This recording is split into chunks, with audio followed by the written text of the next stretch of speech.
The perception we often hold of the Persian Empire is one of a majestic era filled with grandeur, innovation, a cultural richness, and philosophers. Yet, this period was not as merciful to its citizens as one might imagine. The punishments meted out in the Persian Empire often extended far beyond the severity of the crimes committed. How were individuals treated during the reign of the Persian Empire? What types of brutal punishments did they have to endure? Did anyone manage to survive these severe forms of justice? What were the reasons behind these harsh punishments? Impalement. Impalement was a particularly brutal method of execution utilized during the Persian Empire, but its application was not uniform. Several methods were attributed to the Persians, each more gruesome than the last. One of the most horrifying was anal impalement, a method designed to maximize physical pain and psychological terror. In this method, the stake was not sharpened to a fine point as expected. Instead, it was deliberately left rounded, presumably to prolong the agony. The pole was inserted far enough into the condemned person so they were left standing on their toes. The stake was intentionally not inserted to kill the person immediately, but rather to cause immense discomfort and pain over an extended period. After the initial impalement, the victim was secured in place with ropes. These ropes were not just to hold the person in place, but to serve a more sinister purpose. They were used to prevent the person from sliding further down the pole. By doing so, they extended the duration of the punishment, further intensifying the victim's suffering. Over time, depending on how long the condemned was forced to endure this torture, the ropes could be released. This horrifying detail meant that the victim was allowed to end their own life by thrusting downwards, thus bringing a quicker end to their torment.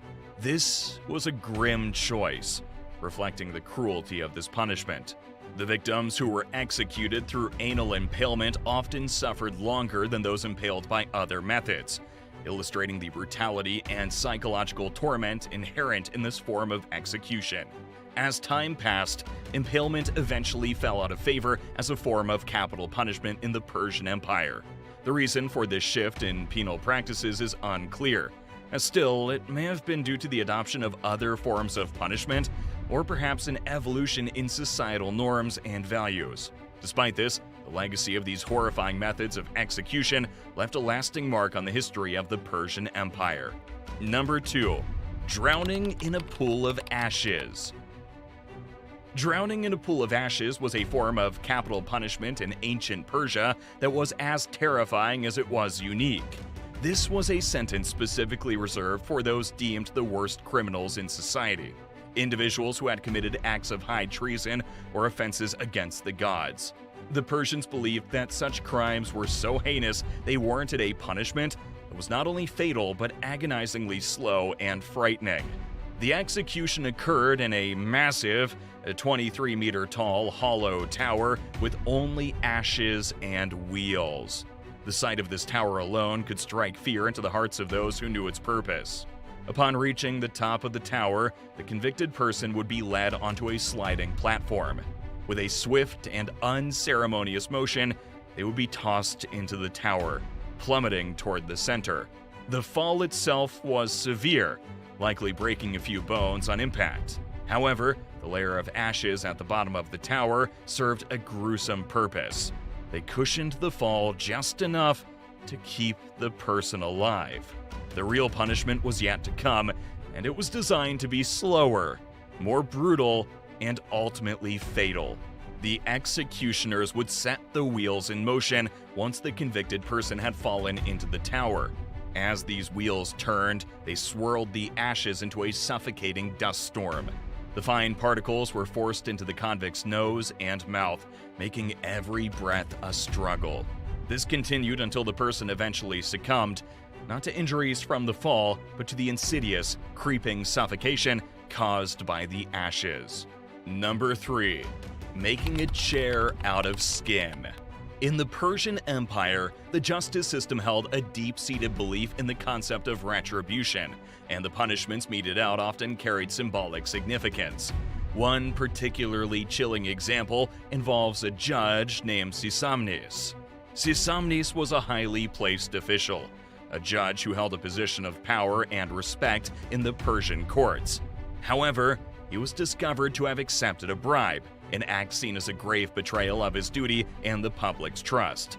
The king, Darius, upon hearing this, decided to make an unforgettable example out of Sisamnes. The punishment for Sisamnes was severe and symbolic. He was executed, but his death was only the beginning of the grim spectacle that would follow. Once Sisamnes was dead, the executioners proceeded to flay his skin, removing it meticulously from his body. Every inch of his skin was stripped off and turned into strips of human leather. This was a shocking and gruesome sight, but the Persian king, Darius, had a macabre plan for these strips of human skin. He instructed the executioners to sew together a chair using the skin of the now deceased Sisamnes. This chair was not just a gruesome artifact. It was a powerful symbol of justice and a stark reminder of the consequences of corruption. The message of this chilling act was driven home even further by choice of Sisamnes' replacement. The new judge who was appointed to take Sisamnes' place was none other than his own son. This young man, now the dispenser of justice in the Persian courts, was made to sit on the chair made from his father's flesh every day as he presided over the trials of the land.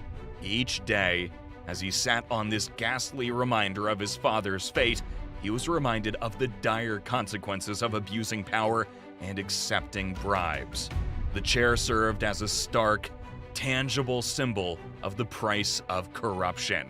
This ensured that the memory of what happened to his father and the lesson it represented was never far from his mind. King Darius hoped that such a powerful and horrifying reminder would ensure that the new judge, and perhaps others in similar positions of power, would think twice before succumbing to the temptation of bribery. In this way, the brutal punishment of Sisamnes was not only a retribution for his crime, but also a stark warning to others about the cost of straying from the path of righteousness and justice. Number 4. Whipping. Whipping, or as the Persians referred to it, striping, was a common form of corporal punishment during the Persian Empire. This form of discipline was seen as a way of maintaining law and order within society, demonstrating the severe consequences of engaging in socially unacceptable behaviors such as animal abuse. Intriguingly, the number of lashes meted out as a punishment was not a small matter. The typical sentence ranged from 500 to an incredible 1,000 stripes. To put this into perspective, each stripe represented a lash of a whip, which would cause severe pain and often result in significant physical injury. It's important to note that these sentences were not for major crimes, but for offenses that might seem minor by today's standards. For instance, beating a dog or otherwise abusing an animal could result in this severe punishment. This shows the value the Persian Empire placed on the fair treatment of animals, which was considered a serious matter. Interestingly, the Persian punishment system was not purely about inflicting pain, but also about managing the endurance of the punished. The punishments were not carried out all at once. Instead, a period of recovery was allowed in between bouts of the punishment. This meant that the convicted individual would undergo a series of whipping sessions, with time to heal and recover in between each one. This approach extended the duration of the punishment, adding a psychological element to the physical pain. The punishments of the Persian Empire were brutal, not just by modern standards, but some of the most brutal punishments in history. They demonstrate the empire's commitment to deterrence and social order. These practices highlight the immense power and authority of the empire. Reflecting on these punishments forces us to question the balance between justice and human dignity, urging us to strive for a more compassionate and just society in the present day.